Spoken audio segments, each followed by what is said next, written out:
Make sure you guys give me a follow over on Twitter or X, whatever you want to call it, at @StoneShields_. Starting to get more active on that platform. We'll have all of our videos posted to my Twitter page. I'll also keep you informed with all the latest Bengals news, rumors, highlights, you name it. It'll be on my page. And the bosses said I need to get to 300 followers by the end of the month. We told you guys about this last week, and a couple of you did a nice job of giving me a follow, but I know there's more of you out there that can do the same. So help me out. Hit that follow button on Twitter. Once again, that is @StoneShields_, and help me get to 300 followers.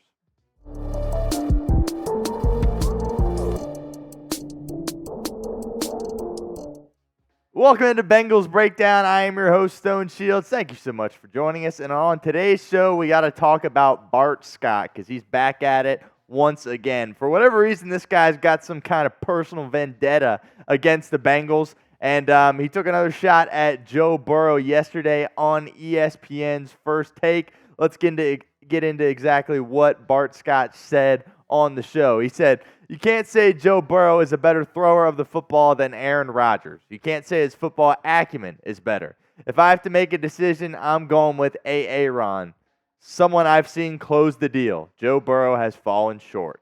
Another shot at Burrow. I mean, Bart Scott has just done this time and time again, which we'll get to in a little bit. Obviously, he's referencing the top 10 quarterback rankings that ESPN released yesterday. Now, I could understand if you want to make the argument, you want to put Josh Allen, right, or maybe even Lamar Jackson above Joe Burrow.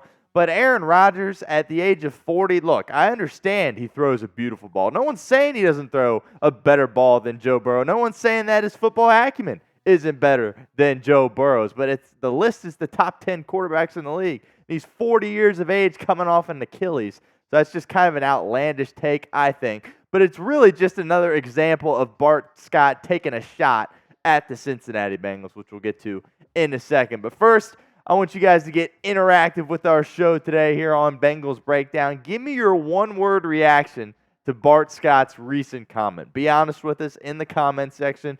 You can be mean if you got to, because I fully understand that. Bart Scott has just been really just a certified clown, especially when he opens his mouth about the Cincinnati Bengals. So let us know at the pinned comment of today's show. If that ad comes here on YouTube, that's fine. Take advantage of it.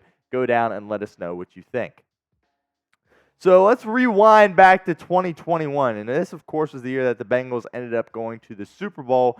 And Joe Burrow went nuts towards the end of the season when they played Baltimore at home. I believe he threw 4 touchdowns and had over 500 yards passing. And this is what Bart Scott said after that. He said, "I guarantee you he won't last long in this division. They got to make sure they become headhunters whenever they go against him.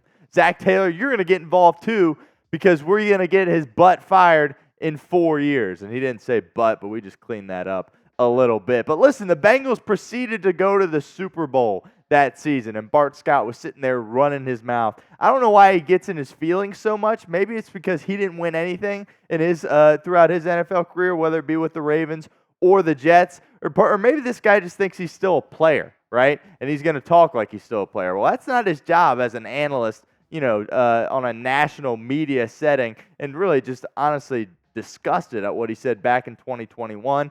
And also, he didn't stop there. Remember the year after when Damar Hamlin, suffered a horrible, horrible injury on Monday Night Football against the Bengals. And then he was going at T. Higgins and saying it was a dirty play on Damar Hamlin. This is a tweet from Dove Kleiman, who you can't really always trust on Twitter. I get that, but he was right about this. He said, Bart Scott said what T. Higgins did was illegal and should have been penalized for lowering his helmet, blaming him for what happened. I mean, that's just completely ridiculous. He was just making a football play, and it was a freak accident. And to try to put that on T. Higgins is just downright awful. I mean, imagine the guilt that T. Higgins was feeling carrying around when, Damar Hamlin was certainly in limbo and people didn't know what was going to happen with him. And Bart Scott went on national TV and basically said, yeah, it's this guy's fault. I mean, the guy is just a complete joke, and he's at it again, taking this shot at Joe Burrow, which of all the things he said, this really isn't even close to the worst thing. But it's certainly noteworthy to bring it up just because whenever Bart Scott has an opportunity to take a shot at the Cincinnati Bengals, he does it. And I think really he's just salty that his career didn't pan out the way he wanted it to. Moving on, we've been talking about the ESPN rankings, of course, from scouts, executives, and coaches from around the NFL, and they released their linebacker rankings today. And Logan Wilson was an honorable mention on their list. Let's take a look at the top 10 here by ESPN. Obviously, you got some studs on this list. Fred Warner, 1. Can't dispute that at all. The Ravens, they got some studs at linebacker with Roquan Smith and Burrow's former college teammate, Patrick Queen. And then Matt Milano coming off an injury. We'll see how he responds, but he's certainly a dangerous, dangerous player in the National Football League. But I think I don't have necessarily an issue with Logan Wilson not being on this list, because he didn't have, the best year of his career last year, but he's certainly capable of a guy going forward that could be on this list. He was one of the honorable mentions, like we said, along with guys like C.J. Mosley and Levante David. Also, Bobby Wagner of the Commanders was on the honorable mention list. But I really think that if Logan Wilson has the season that he is capable this year, he can vault himself into that top 10, because he really is a super, super talented dude. And I get knocked when I criticize his season last year, because you look at these numbers, you're like, wow, he made a lot of tackles, tackles for a loss as well, and, he seemed to be flying around making plays. I understand that, but it was a coverage issue for Logan Wilson last year. He wasn't very good in coverage. And really, when quarterbacks targeted Logan Wilson, it usually resulted in a completion. That's just the, that's just the cold hard truth right there. And obviously, it's unfortunate that that's kind of how things went for Logan Wilson. But if there's someone that I believe in on that Cincinnati Bengals defense, I believe it is Logan Wilson. That defense goes how he goes, and if he plays at an elite level, which I think he will in 2024, he is 100% going to find himself on this list next offseason. Once again, your chance to get interactive in the comments section. Let me know. Do you think Logan Wilson is a top 10 linebacker right now? Like I said, I don't have an issue that he's not on that list. I think he's right there in that honorable mention category. I think he will vault into that list next year. But you let me know right now, is he a top 10 linebacker in the National Football League? Type 1 for yes or type 0 for no. All right, so A to Z Sports listed a surprise cut candidate for each team and selected Joesph Ossai for the Cincinnati Bengals, which I thought was interesting, and I think they bring up some potential good points there as we go forward into Bengals training camp, and we'll dive into that in a second. But first, I want to remind you guys that Amarius Mims rookie jerseys are on sale. Get you an Amarius Mims rookie jersey. Show your support for the Bengals' first-round draft pick. That is chatsports.com/Amarius Mims, and that link will be in the comments and the description of today's video. So if you haven't done that already, make sure you show some love to the new number 71 on the Cincinnati Bengals and get you an Amarius Mims rookie jersey, courtesy of our friends over at Fanatics. So here's what John Sheeran of A to Z Sports had to say regarding Joesph Ossai. He said, "A year ago, I expected Ossai to be the Bengals' most promising breakout player. His disappointing 2023 campaign led to the opposite outcome, and now he's much closer to the roster bubble than being a franchise cornerstone. If sixth-round pick Cedric Johnson shines bright in preseason action, Ossai becomes expendable as a high-upside pass rusher who never achieved his potential in Cincinnati."